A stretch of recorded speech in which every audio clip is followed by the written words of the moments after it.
You're standing at the gate. You've flown with this exact bag a dozen times. It's always fit.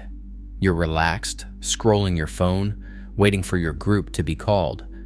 Then the gate agent glances at your bag, points to that metal sizing frame next to the door, and says the 6 words every traveler dreads. That one needs to be gate checked. And just like that, you're pulling out your wallet for a fee that can hit $75 on a bag that fit last year. Here's the thing nobody tells you. The rules didn't change. The enforcement did. And in 2026, the airlines have gotten ruthless about it. So in the next 15 minutes, I'm going to walk you through the exact size limits for every major airline. The sneaky fare class traps that leave you with no carry-on at all. The international weight rules that fail your bag even when it fits the sizer. And the 3 simple habits that mean you will never get caught at the gate again. If that sounds useful, do me one favor before we start. Hit that subscribe button, it's free. Unlike your carry-on, let's get into it. Let's start with the single most important shift, because it explains everything else in this video. For years, carry-on size limits ran on the honor system. Gate agents eyeballed bags, soft-sided bags that were technically too big got squished into the sizer and waved through. Everybody knew the limit, and everybody knew you could push it a little. That era is over. Airlines have started deploying automated bag sizer scanners at the gate. Delta rolled these out at major hubs back in 2025.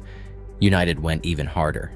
They expanded automated sizers to more than 35 airports in late 2025, and they're targeting over 80 locations by the end of 2026. These scanners measure your carry-on right at the boarding gate and flag anything that doesn't comply automatically. No negotiation, no gate agent sympathy, well, it usually fits. The result is simple. Bags that always slipped through on a visual glance are now getting caught. And here's the part that stings the most. When your carry-on gets judged oversized and sent below, you're not charged some small penalty. You're charged the full standard checked bag fee, which on domestic main cabin tickets generally runs $35 to $45 in 2026. On a budget carrier, it's worse. We'll get there. So the mission of this video isn't to teach you a limit you already sort of know. It's to make sure your fully packed bag actually passes a machine that doesn't care about your excuses. Let's start with the good news. There's one number that keeps you safe across almost every major US airline. 22 by 14 by 9 inches. Wheels and handles included. Write it down. 22, 14, 9. If your bag fits that with the wheels on and the handle up, you are cleared for American, Delta, United, JetBlue, Alaska, and Hawaiian. All of them. That's the standard. It's about 45 linear inches. Southwest is the most generous major airline in the country.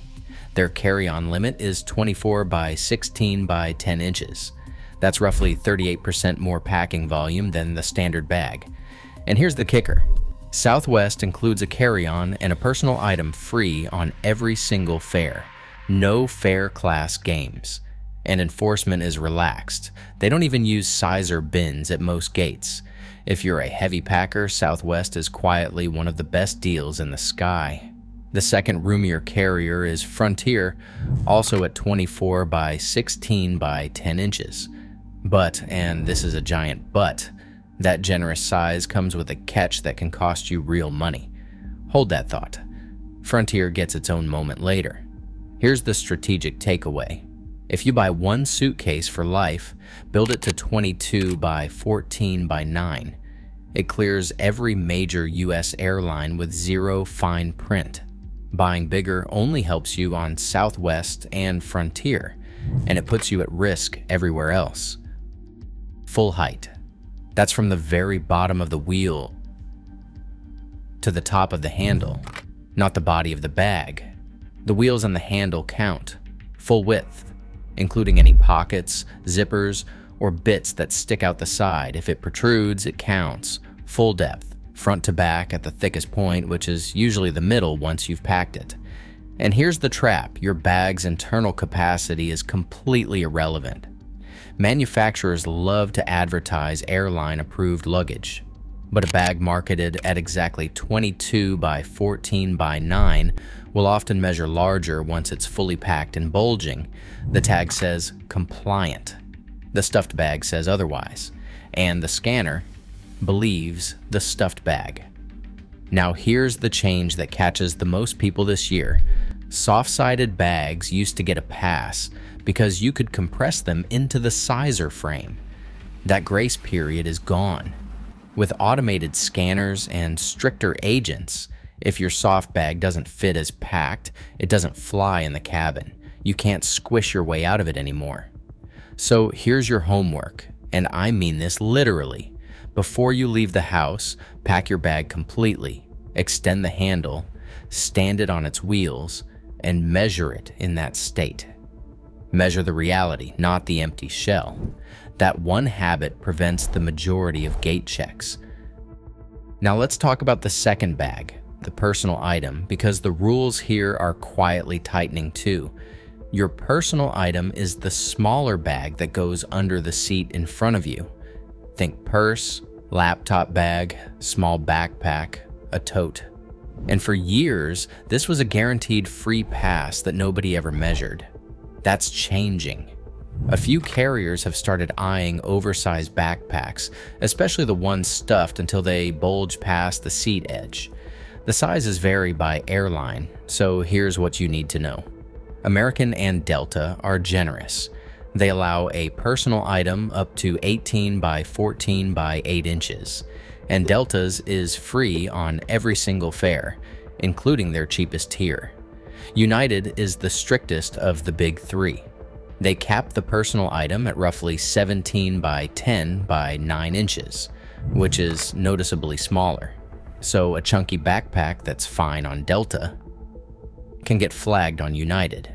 And here's why this matters so much now. On a growing number of cheap fares, the personal item is the only bag you get for free, which means the underseat bag has gone from an afterthought to your most important bag. Choose it wisely. Get one right at or just under the limit. Use packing cubes and compression, and you can survive a 3 to 5 day trip on the personal item alone without paying a cent. All right, this next one has nothing to do with the size of your bag, and it's the one that ambushes the most people. Your fare class. Here's the brutal reality of 2026. Airlines have been unbundling their cheapest fares. That's the polite industry word for stripping things out. And on some of these basic fares, the free overhead carry-on has simply vanished. You're left with a personal item only. Let me give you the specifics, and there's one big correction to a rumor you may have heard. On United, domestic basic economy gives you a personal item only, no carry-on in the overhead bin unless you pay. United is now the only major U.S. legacy carrier that strips the carry-on on its cheapest domestic fare. But here's a twist worth knowing. United Basic Economy on international long-haul routes, transatlantic, transpacific, South America, does actually include a carry-on, so it flips depending on where you're flying. Now, the correction. You may have seen older guides claim JetBlue's cheapest fare, Blue Basic, gives you a personal item only. That is out of date. JetBlue restored the free carry-on to Blue Basic back in September 2024, and it's still included today. So on JetBlue's cheapest fare, you get a carry-on and a personal item. Same with American. American does include a carry-on on its basic economy fare, so don't let an old article scare you off those two. The one to watch is United Domestic Basic Economy. That's the real trap. And here's a genuinely pleasant surprise worth calling out. Delta rebranded its cheapest fare. They dropped the Basic Economy name in 2025, and their entry fare is now called Main Basic. And unlike United, Delta still gives you a full-size carry-on and a personal item for free, even on that cheapest fare. What Main Basic strips away is the checked bag, and only on certain routes. The takeaway here is huge. Your ticket can disqualify your bag before you ever reach the sizer. A perfectly sized carry-on is worthless if your fare doesn't include one. So always confirm your fare actually includes a carry-on before you book the cheapest option. And on United Domestic Basic, assume it doesn't. Now let's talk about the budget airlines because they operate on a completely different business model. And if you don't understand it, you will overpay. Full-service airlines like Delta, United, and American bundle services into a higher base fare and give you a generous carry-on. Budget carriers do the opposite. They unbundle everything. The base fare looks incredibly cheap, and then every bag costs extra. That's the entire model. The carry-on fee isn't a mistake, it's the business plan. Quick important update before we go further. Spirit Airlines, for years the poster child of brutal carry-on fees, ceased all operations on May 2nd, 2026. They're gone. So if you're watching an older guide that leads with Spirit, that's out of date. The carrier most US travelers will now reach for as the budget comparison point is Frontier. So let's talk Frontier, because they're the important one now. Every Frontier fare includes one free personal item, up to 18 by 14 by 8 inches, and it has to fit under the seat. That 8-inch depth is the dimension that catches overpacked bags, so watch it. But the overhead carry-on, that costs extra, and Frontier is now the most expensive carry-on fee in the US. Booked in advance, it's around $59. Wait until the gate, and it jumps to about $75, and critically, Frontier uses a personal item sizer at the gate and enforces it far more consistently than the legacy carriers. If your personal item is really an oversized bag and you didn't pre-buy the carry-on, they reclassify it and hit you with that gate fee. The other budget names to know: Allegiant runs about $35 per segment, Sun Country around $30, but the pattern is identical across all of them. And it's the single most important budget flying rule. Paying at booking is always the cheapest. Paying at the gate is always the most expensive. The gate is where they get you. So on a budget carrier, decide your bags before you fly and pay online. Showing up and improvising is how a $50 ticket becomes a $130 trip. Now let's leave the US because international flying introduces a completely different enemy. Overseas, it's often not the tape measure that fails your bag. It's the scale. US airlines mostly don't enforce a carry-on weight limit. Many international carriers absolutely do, and they weigh bags right at the gate. Here's the reality check. Lufthansa, along with Swiss and Austrian, enforces an 8-kilogram limit.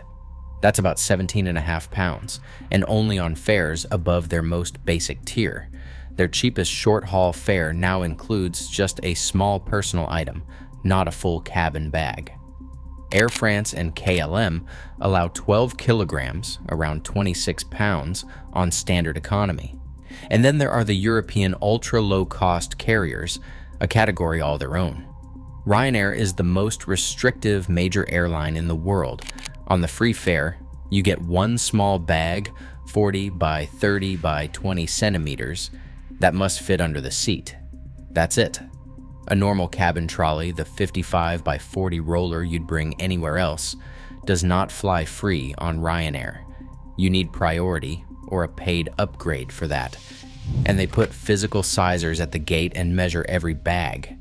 EasyJet is slightly more generous. Their free underseat bag is 45 by 36 by 20 centimeters, up to 15 kilograms, which is actually the most generous free allowance among the budget airlines.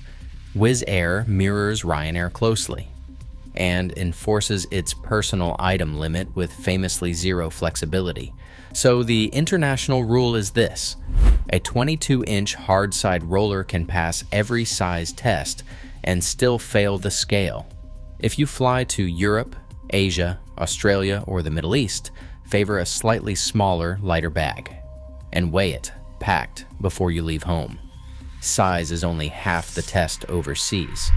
One bit of good news on the horizon. The EU is actively pushing airlines to include a basic carry-on and a personal item in the base fare. That could improve things for European travelers, but it's not universal yet, so don't count on it for your next trip. Let's quickly cover the rule that trips people up at security before they even reach the gate. Liquids. The TSA's 311 rule is still fully in effect in 2026. Here's how it breaks down. The 3 is 3.4 ounces. 100 milliliters. The maximum size for any single container of liquid, gel, or aerosol. The first one is 1 quart-size clear zip-top bag that everything has to fit inside. The second one is 1 bag per passenger. And here's the part people forget. That quart bag has to come out of your carry-on and go in the security bin separately. Leave it buried in your bag, and you're the person holding up the whole line. Watch out for the sneaky liquids, too. The ones people don't think of as liquids. Toothpaste counts, so does sunscreen, hand sanitizer, liquid foundation, contact lens solution. All of it has to obey the 3.4 ounce rule. The important exceptions, medications, including liquid prescriptions plus baby formula and breast milk, are exempt from the 3.4 ounce limit. You can bring larger quantities. Just declare them at security. So let's bring it all home. Here is how you never get caught at the gate again. 3 habits. That's it. Number 1. Buy a bag built to 22 by 14 by 9 inches, wheels and handles included, and measure it fully packed before you leave home. Not the empty shell, the real stuffed bag. Number 2. Before you book the cheapest fare, confirm it actually includes a carry-on. On United Domestic Basic Economy and on every budget carrier, that overhead bag is not guaranteed. Your ticket can disqualify your bag before you even pack it. Number 3. If you're flying international, weigh your bag. The scale fails more bags overseas than the tape measure ever will. Do those 3 things, and you'll walk right past that sizer without a flicker of worry while everyone else is at the counter pulling out their wallet. If this video saved you a gate check fee, and I hope it just saved you about $75, do me that one favor. Hit subscribe and drop a comment telling me the worst baggage fee you've ever been hit with. I read them all. Safe travels. I'll see you in the next one.